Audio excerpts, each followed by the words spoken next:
মালয়েশিয়ার বিভিন্ন বিপণী বিতানের শোরুমগুলোতে বাড়ছে বাংলাদেশিদের কর্মসংস্থান। মালয়েশিয়া থেকে এনটিভির স্টাফ করেসপন্ডেন্ট কায়সার হামিদ হান্নান জানান, প্রবাসী বাংলাদেশিদের পরিচিত কুয়ালালামপুরের মসজিদ ইন্ডিয়া হানিফা শপিং মলের সামনে থামারাই জুয়েলস নামে শোরুমের উদ্বোধন করা হয়েছে।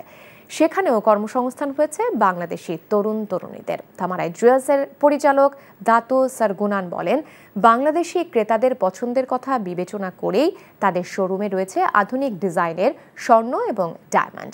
উপস্থিত ছিলেন দাতু রাজেন্দি বরণ, দাতু ইব্রাহিম, মোহাম্মদ আমিন, বিডি আরব জুয়েলারির জহিরুল ইসলাম জনি সহ অন্যরা।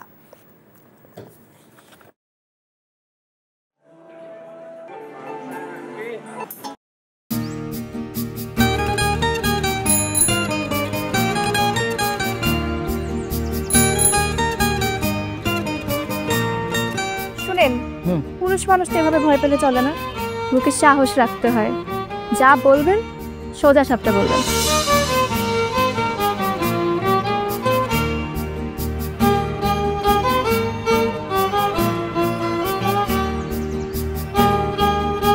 তো এই শীতে যে শীতের কাপড় ছাড়া আসছো, এটা কি ঠিক আছে? তোমাকে দেখার পর থেকে আমার জীবন থেকে শীত, গ্রীষ্ম, বর্ষা সব চলে গেছে, শুধুমাত্র তুমি আছো।